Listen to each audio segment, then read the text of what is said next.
നാരായണത്ത് ഭാഗം സമാധിസ്ഥാനം.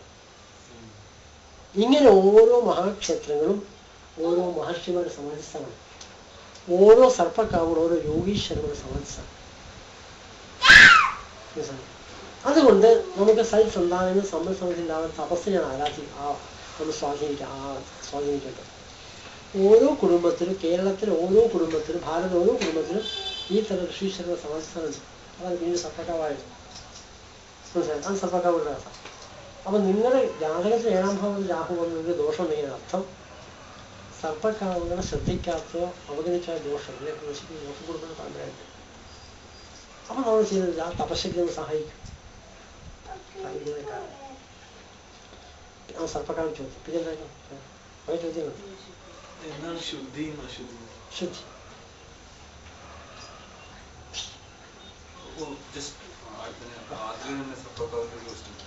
ഇപ്പൊ ഇവര് പറയുന്നത് ഇപ്പൊ സർവ്വപ്രക്കാവ് പുതിയതായിട്ടുണ്ടാക്കാം, പഴയതായിട്ട് നശിച്ചു പോയി. അപ്പൊ അത് ഉണ്ടാക്കാൻ പറ്റില്ലല്ലോ ഇങ്ങനെ പറഞ്ഞാൽ. അല്ല, ശരിക്കും ഉണ്ടാക്കിയ റിസൾട്ടൊന്നും ഉണ്ടാവില്ല. പക്ഷെ പ്രശ്നം എന്ന് വെച്ചാല് ഇവര് ആരാധിക്കുന്ന ശിവനെയാണ്. ആ തപശക്തി നമ്മൾ ആരാധിക്കുന്നു. തപശക്തി നശിച്ചു പോകുന്നില്ല, എവിടെ ഉണ്ടാവില്ല.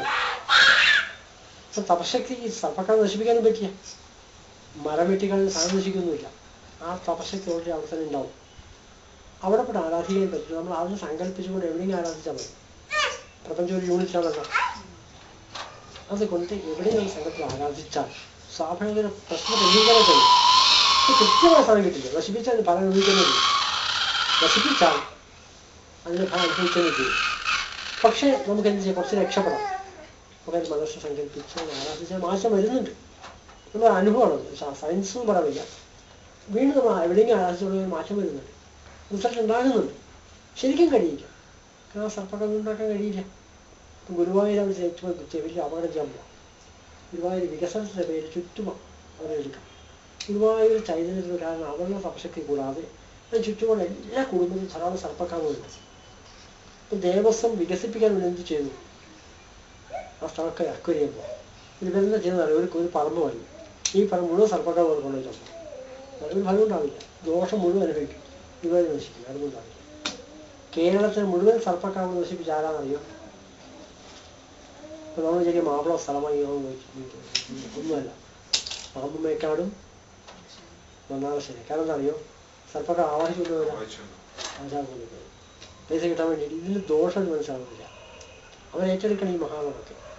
സർപ്പക്കാവിനെ സംരക്ഷിക്കാൻ വേണ്ടി പരശുരാമൻ ആരെയാണ് ഏൽപ്പിച്ചിരിക്കുന്നത് അവരാണ് മുഴുവൻ സർപ്പക്കാവ് നശിക്കുന്നത്. കാരണം ആവാഹിച്ചത് ആ പൈസ കിട്ടിയവർ ആവാഹിക്കുക. ലക്ഷക്കണക്കിന് ഉറപ്പ് കൊടുക്കുന്നത്. ഒരു ഏക്കർ സ്ഥലം വിൽക്കണമെങ്കിൽ അതിന് ആ സർപ്പക്കാവിൽ എത്ര സെന്റ് അത്രയും സെന്റിന്റെ പൈസ അവർ കൊടുത്തത്. അവർ ആവാഹിച്ചു കൊടുക്കുന്നത്. ലക്ഷം കൊടുത്ത് അവർ ആവാഹിച്ചു കൊടുക്കും. അതും ഇതിന് ദോഷം മനസ്സിലാക്കുന്നില്ല. എല്ലാവർക്കും ഉണ്ടാവും. അതിനൊക്കെ ആരൊക്കെ കൂട്ടുന്ന അവർ നോക്കണ്ട. പ്രശ്നം വെച്ച ജ്യൂസിന് വരെ മനുഷ്യൻ ഞാൻ അനുഭവം പറയാം. ആരാണ് പറഞ്ഞു കൊടുക്കുന്നത്? 3-4 അനുഭവം. കുടുംബത്തിൽ പ്രത്യേകിച്ചുണ്ടോ? അടുത്ത തലമുറകൾ കഷ്ടപ്പെടുന്ന കാണുന്നില്ല. കേരളം മിക്കവാറും എല്ലാ കുടുംബവും നേരം കാണുന്നുണ്ട്. സമാധി. അതെ, ഞാൻ പറഞ്ഞു ബോധമണ്ഡലം വികസിക്കുകയും അത് മഹർഷി ആയിട്ടില്ല. പക്ഷെ പരിശ്രമത്തിനിടയിൽ ചെയ്യുന്ന സമാധിയാ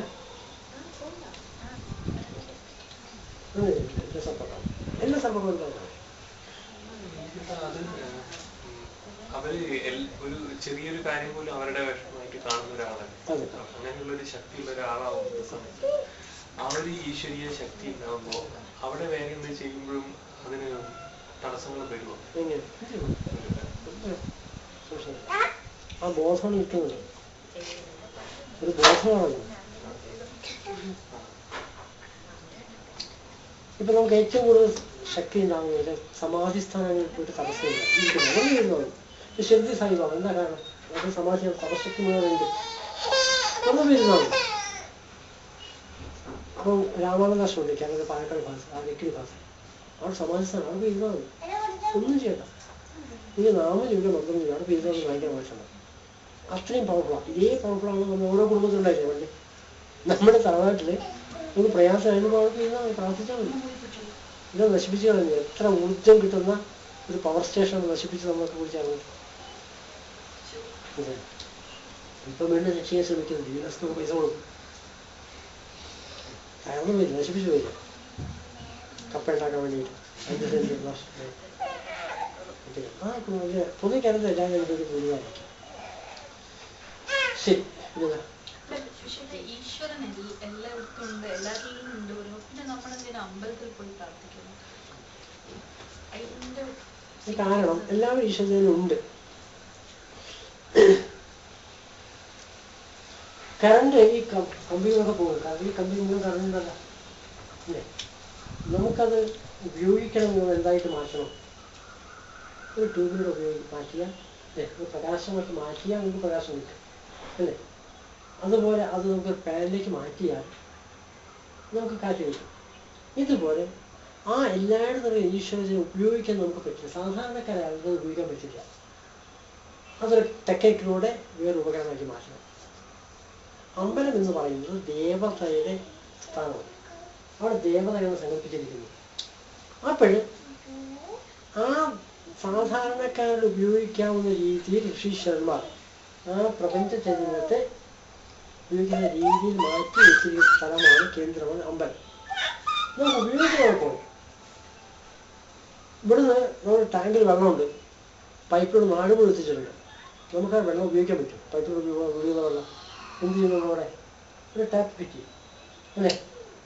ഒരു വാട്ടർ ടാപ്പ് ഫിറ്റ് ചെയ്താൽ അത് തുറന്നു വെള്ളം കിട്ടും. ഇതുപോലെ ആ പ്രപഞ്ച ചൈതന്യത്തെ സാധാരണക്കാർ ഉപയോഗിക്കുന്ന രീതിയിലുള്ള ഒരു ടാപ്പ് നമുക്ക് ഉപയോഗിക്കാം. നമുക്ക് നിർബന്ധമൊന്നുമില്ല. പോയാൽ നമുക്ക് എളുപ്പത്തിൽ ഉപയോഗിക്കാം. കാരണം അവിടെ ടെക്നിക്കുണ്ട്, ഒരു ഉപായമുണ്ട്. അത് ഉപയോഗിക്കാൻ പറ്റും. ആ പ്രപഞ്ചം മുഴുവൻ ഈശ്വര ചെയ്തിട്ട് ഉപയോഗിക്കാനുള്ള ഉപായം ഋഷീശ്വരൻ ഉണ്ടാക്കി വെച്ചതാണ്.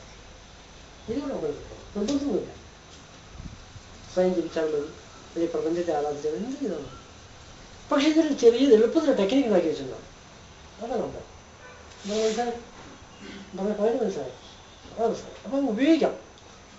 അവിടെ ഗുരുവായൂർ പോയി കഴിഞ്ഞാൽ നമുക്ക് അത് ഉപയോഗിക്കാൻ പറ്റും. അവിടെ കൃഷ്ണന്റെ സാന്നിധ്യമുണ്ട്. മഹർഷിമാർ ഋഷീശ്വരൻ ഉണ്ടാക്കി വെക്കുന്ന സാന്നിധ്യം ഉപയോഗിക്കാം ഒരു പ്രത്യേക രീതിയിൽ. മനസ്സിലായി. അങ്ങനെ ഓരോ സ്ഥലത്തും വ്യത്യസ്ത ദേവതകളുണ്ട്. കാരണം മനുഷ്യർ വ്യത്യസ്ത ആവശ്യങ്ങളുള്ളത്. മനുഷ്യ ദേവതാ സന്നിധി വ്യത്യസ്ത സ്ഥലങ്ങളുണ്ട്. എന്താ ഉപയോഗിക്കാൻ വേണ്ടിയിട്ടാണ്. ആ ടാപ്പ് പോലെ, അതുപോലെ സ്വിച്ച് ബോർഡ് പോലെ, ട്യൂബ് പോലെ നമുക്ക് ഉപയോഗിക്കാം. ആവശ്യത്തിന് ഉപയോഗിക്കാം. അത് വിവിധ ദേവതാ സങ്കല്പങ്ങളില്ല. ഓരോ സ്ഥലത്തും ഓരോ വൈബ്രേഷൻ ഉണ്ടാകും. കാരണം സങ്കല്പം, മഹർഷിമാരുടെ സങ്കല്പം അതാണ്. ആ സങ്കല്പത്തിനനുസരിച്ച് അത് ഉപയോഗിക്കാൻ പറ്റും. അവരുടെ ഇച്ഛാശക്തി കൊണ്ടാണ് പ്രപഞ്ചത്തിന് പ്രപഞ്ചം കൊടുത്ത് ഉപയോഗിക്കാൻ, ആ രീതി ഉപയോഗിക്കാൻ അവിടെ ഉണ്ടാക്കി വെച്ചിട്ടുണ്ട്. പിന്നെ അപ്പം അമ്പലത്തിൽ പോകാൻ നിർബന്ധമൊന്നുമില്ല. പക്ഷെ പോയാൽ എളുപ്പമാണ്. ആർക്ക്? സാധാരണ നമുക്ക് ഉയർന്ന അവസ്ഥയിലെത്തിയാലും അമ്പലമൊന്നും വേണ്ട. അമ്പലത്തിലുള്ള ചൈതന്യം തൻ്റെ ചൈതന്യം ഒന്നും അനുഭവിക്കാൻ കഴിഞ്ഞാൽ വേണ്ട. പക്ഷെ നമ്മൾ സാധാരണക്കാരൻ ഈ കാലഘട്ടം ജീവിക്കുന്നത് ബോധങ്ങളുടെ വായിച്ചതാണ്, പരിമിതമാണ്. അതിന് നമുക്ക് നമ്മുടെ ഊർജ്ജം പോരാ. ഇവിടെ പോകണം, എളുപ്പം കഴിക്കാൻ. അതെ,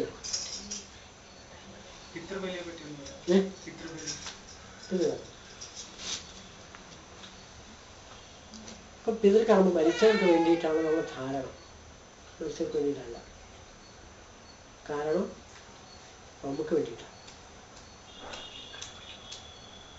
പിതൃകർമ്മത്തിന് അവസാനം സങ്കല്പിക്കുക വിഷ്ണു പാദത്തിൽ പിതൃകർമ്മം ബലി കഴിഞ്ഞാൽ അവസാനം സങ്കല്പിക്കുക, അതിൻ്റെ ആ ദർഭയുടെ കെട്ടഴിച്ച് സങ്കല്പിക്കുക, വിഷ്ണു പാദത്തിൽ ജയിക്കുകയാണ് ഞങ്ങൾ സങ്കല്പിക്കുക. മനസ്സിലായോ? വിഷ്ണു എന്താ? വ്യാപിച്ചു നിൽക്കുന്നത്, പ്രപഞ്ചം മുഴുവൻ വ്യാപിച്ചു നിൽക്കുന്ന അവസ്ഥ.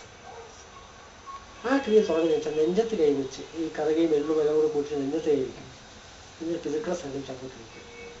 അപ്പോൾ ആവാഹിക്കുന്ന എവിടുന്ന? തൻ്റെ ഉള്ളിൽ. മനസ്സിലായല്ലോ? ഞാൻ എന്നുള്ള സത്യത്തിൽ ആരാ?